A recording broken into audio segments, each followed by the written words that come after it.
We're live today here in Charlotte. This is day one of the one-day Republican National Convention. 300 of us gathered in Charlotte. We're going to nominate the president.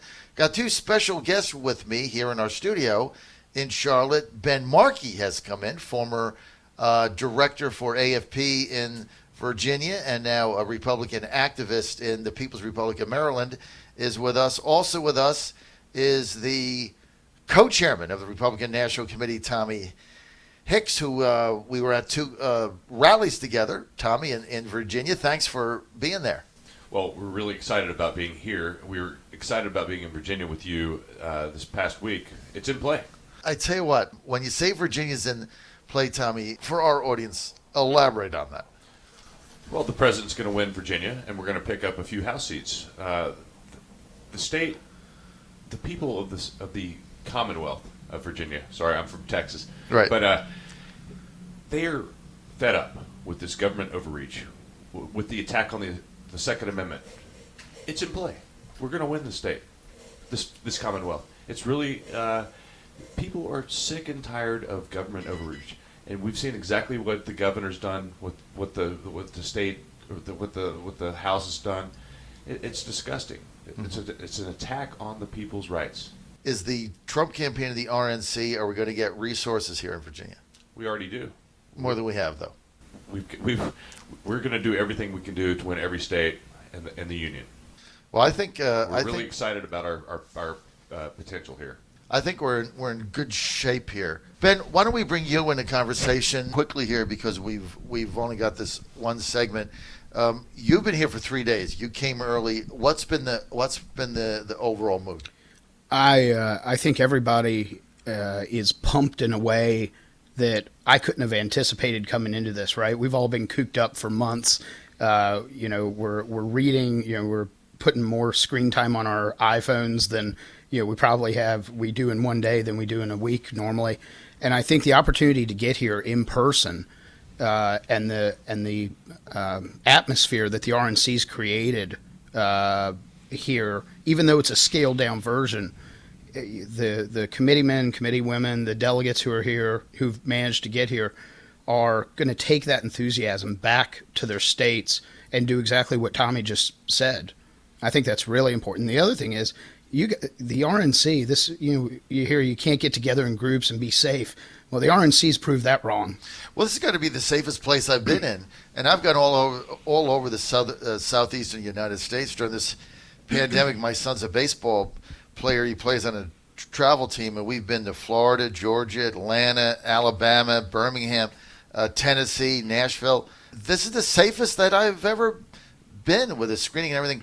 So it's almost like you almost come here, Tommy, and say, we really could have maybe had a convention based on how this has been handled.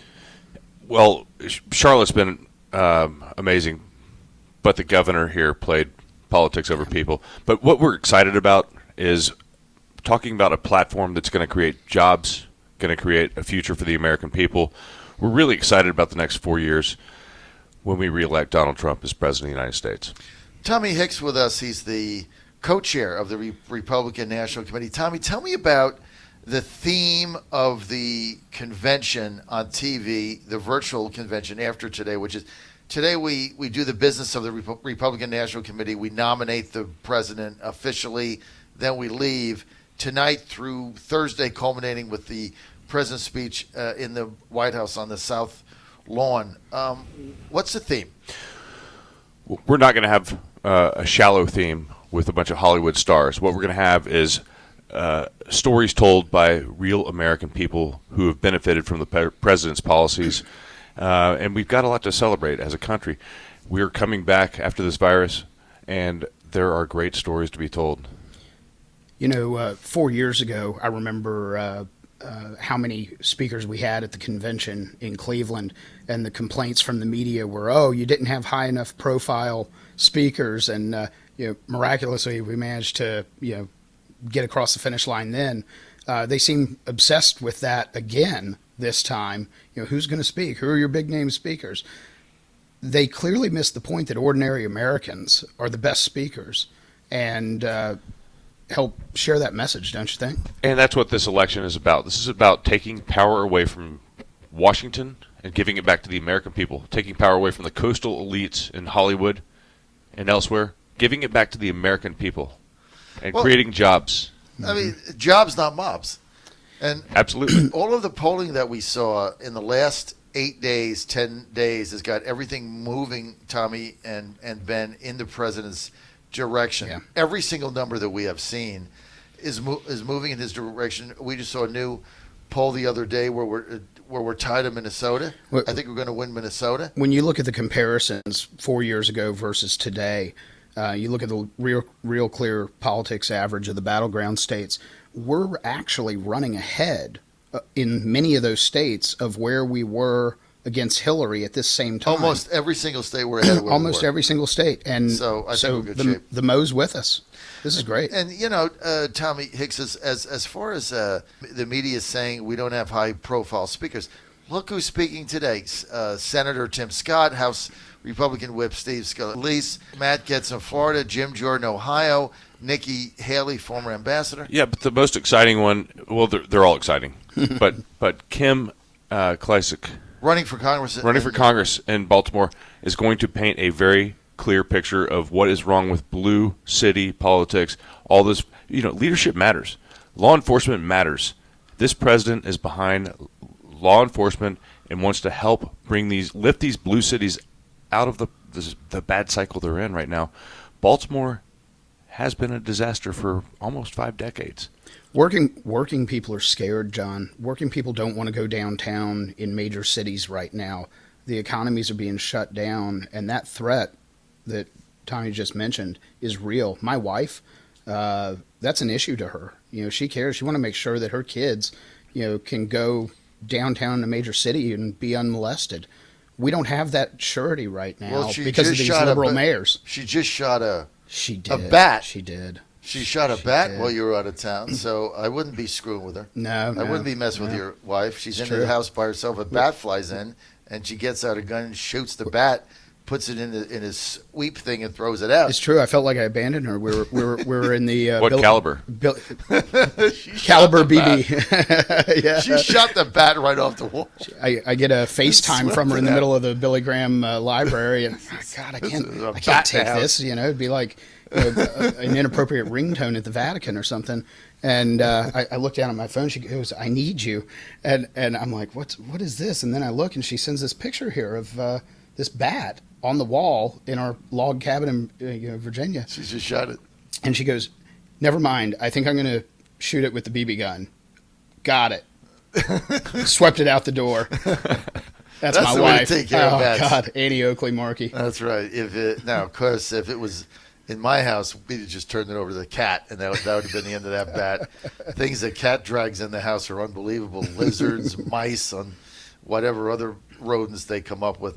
But Tommy, the like you say, now are we going to be seeing the majority of the speeches? Some are taped, but the majority of them are going to be live, right?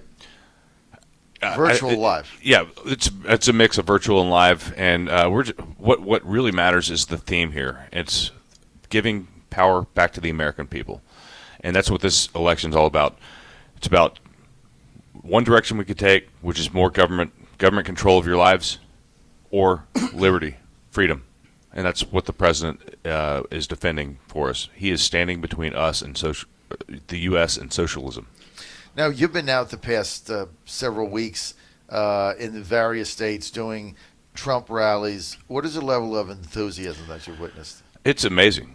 You and I have been together for a couple of events. You've seen it firsthand, but beyond the heart of Virginia, we're seeing it in New Hampshire and Maine and Wyoming and Texas and Utah and Georgia, Florida, you name it. There's a massive wave of support coming across and coming in line to get behind President Trump because people love freedom and liberty, and they don't want. There's a blue state misery index that is unquantified right now, but this growing silent majority is coming towards us right now. They're going to be watching the convention over the next 4 days. They love the message this president and this administration stand for, and they can't stand what the other side, what Joe Biden and the Democrats are behind, which is mask on, until whenever. Yeah, but he said. I mean, he's only had two policies that he's come out with because we don't really know what he's going to do. But his only two policies are he's going to raise taxes. We know that. And hate Trump. And he hates Trump. He's going to raise taxes, and he's going to mandate masks for 90 days. Of course, we understand what that means. You have a mandate for 90 days. It goes on in perpetuity, right? Well, literally, if he had a bumper sticker, it would say raise taxes, hate Trump.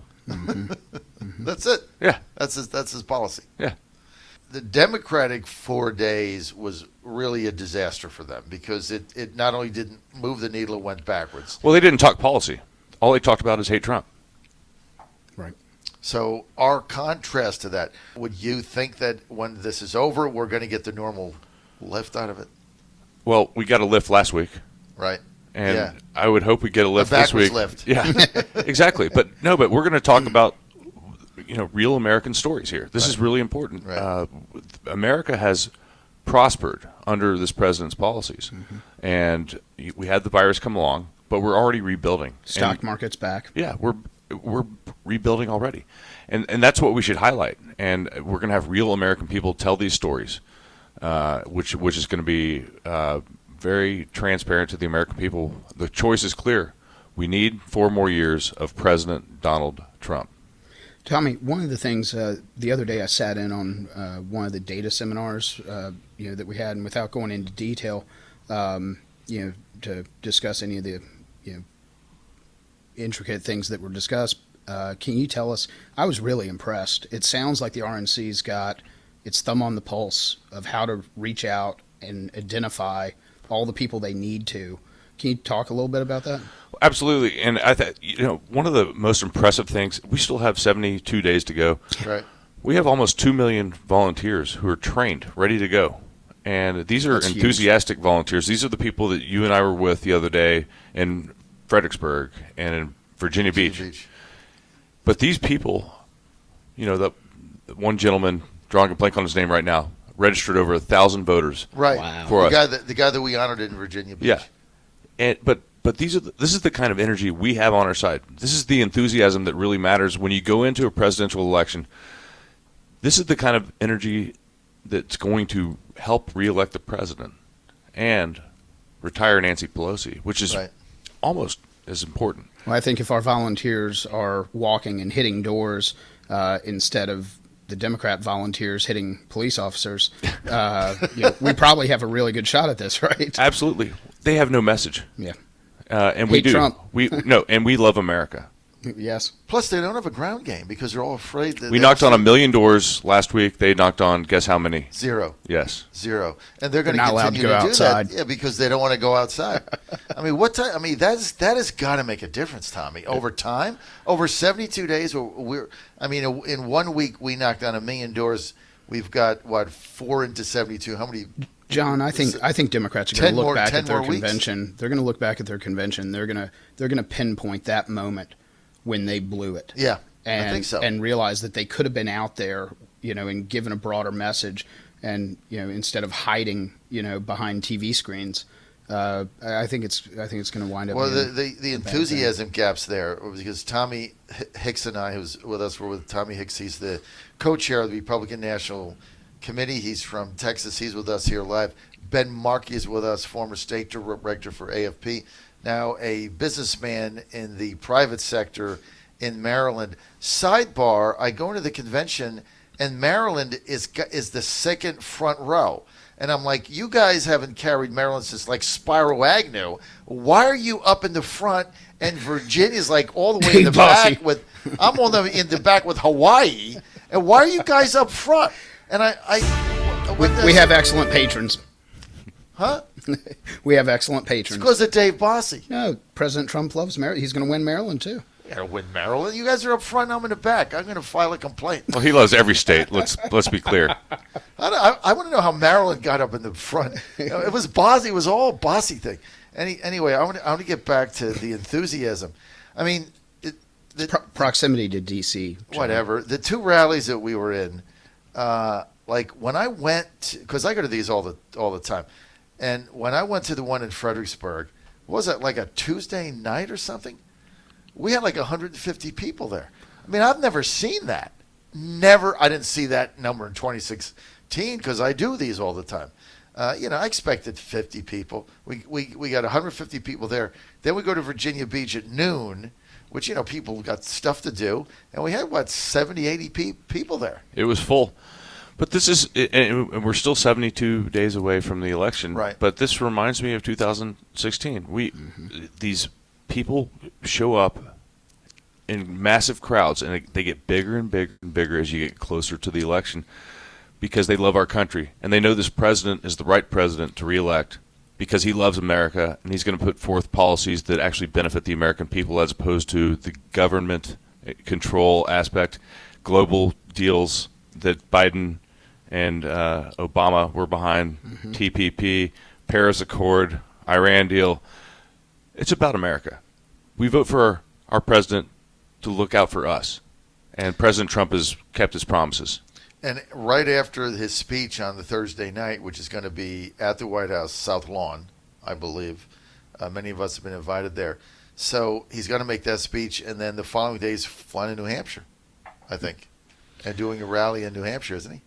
He is the best pace car we could ever have. He is. I don't know how he does it. And by pace car, I mean he runs away from the rest of the pack. Exactly, right? he does. But absolutely. And New Hampshire's in play. We were there last week. We're gonna win New Hampshire. I think we will. Yeah. We only lost by 2,736 votes in 2016. It's definitely the energy. People are fed up with the government. The government overreach, and we're gonna see a massive turnout on our side. Tommy, were you in New Hampshire last week? Were you in New Hampshire? Yeah. And where? Which area? We were in Manchester. You were in Manchester, and what was the rally like? The enthusiasm there? Well, we were capped at 50 people, but we got 50 people there, and there were people outside, and yeah, it was people are really excited about getting President Trump another 4 years. And by the way, we're going to pick up a Senate seat there. You are? Yeah. Messner is whoever wins the primary, but the president endorsed Corky. Yeah, I think he's going to be the nominee. But Ben, I just want to get back to this door knocking thing because with AFP, obviously that's a big part of what they do, and we had a big rally there. But a million doors we knocked on last week. We got 7 more weeks. That's 7 million. Yep. And they can't knock on a door because it's counter to their narrative, which is stay home, be scared. It's interesting. I mean, is that going to make a difference in these states? It's going to make a difference. It always makes the difference. And one of the things that's unique about the Republican Party, we do it better than anybody else, I think. And it's funny. I had an epiphany there at the Billy Graham Library the other day, and it wasn't that epiphany. I've already got that. But it dawned on me growing up in Central Virginia in the mid '90s. In the grassroots trenches, I never really understood where my love and affinity for grassroots came from, but it was supporting all these candidates, Ollie North in '94 and George Allen '93, who were supported by the evangelical community and our people, our base that has always been there for us, and who love Donald Trump, and the tactics that missionaries use to go spread the gospel throughout the world are so similar, and it just happened. And I think our people naturally come to it either by being a part of that movement or being around that movement in a way that makes us so more efficient and effective. Those grassroots tactics that you just talked about, the door knocks, all those things that go into that, it plays into a larger plan that these guys, that Tommy and the rest of them at the RNC, I'm sure have, which is you can't make every decision from a swivel chair. Right. You've got to have people in the field, on the ground, developing relationships. Politics is people. Right. You Right. can't do that from behind a keyboard or computer all the time. No, and that's what they're attempting to do, and I really think it's going to hurt them. Couple like Tommy said, the vision of the Democratic Party last week is just government controlling your life, wearing a mask, telling you what to do, when you can go out, when you can go home. And then just telling you basically you live in a terrible country with terrible people, and if you voted for Trump, you're some kind of a demented individual. I mean, that was their message last week. It was just depressing. Yeah, but the American people love our country. We love America, and we're proud to be Americans. I mean, think about that. How do you win by spending 4 days making people feel bad about the country they live in and that it's simple. You their don't. parents lived in? I mean, how do you do that? And they did that relentlessly. You don't. Period. Should ask George McGovern. Yeah. I mean, look, this is an extremely important election on many levels. But it comes down to, do you love our country or do you want to be a socialist? That's right. And the American people love our country, and we don't want to be socialist. We don't want to be Europe, and we love our flag. And it's that simple. Who would think we would even have to say that in this day and age? And yet 2 years ago, President Trump had to put that in his State of the Union address and say, we will never become a socialist country. And did you ever think we'd even have to say that? No. Well, he promised that, and he's kept more promises than he's made.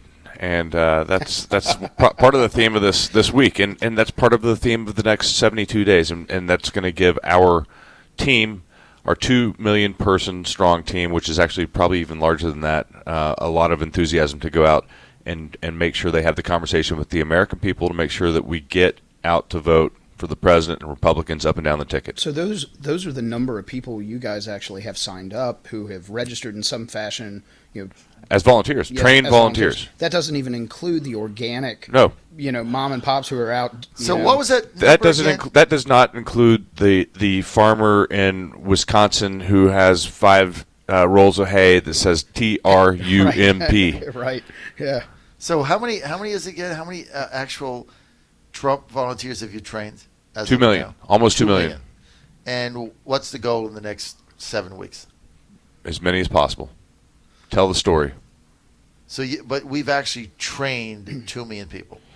Yeah, I want to say we've had 25,000 training sessions. And by the way, when we had to shut down the campaign and switch to virtual, which took us 24 hours, which is amazing. We added like 650,000 volunteers during that period through Zoom and telephone calls, and we set an amazing precedent. But there's a huge gap between us. There's no way the Democrats and Biden can catch up. There's no way. Do you think there are innovations that have been made because of COVID that are going to be with campaigns for a long time to come that have not been before? Well, yeah, that's the American way, right? When you're put into hardship, you find a way around it, and you come out stronger. So we're going to take a lot of the lessons we learned through COVID when we were on lockdown, and we're going to go back to what we normally would do in person, but we're also going to keep doing virtual things because we can't be everywhere at the same time. Sometimes necessity is the mother of invention. Absolutely. Right? Yeah. Absolutely. That's the American way. All right, we're out of time. We got to roll. I want to thank the co-chair of the Republican National Committee, our new best friend, Tommy Hicks here. Spent 3 days in Virginia last week, did a fabulous job rallying the troops. Also want to thank my good friend Ben Markie for finally rolling out. He's supposed to be here at 6. He got here at 7. Way too early. And but we're not going to say anything about that. All right, we got to get going with convention business. Thanks for being with us here on the John Fredericks Radio Network.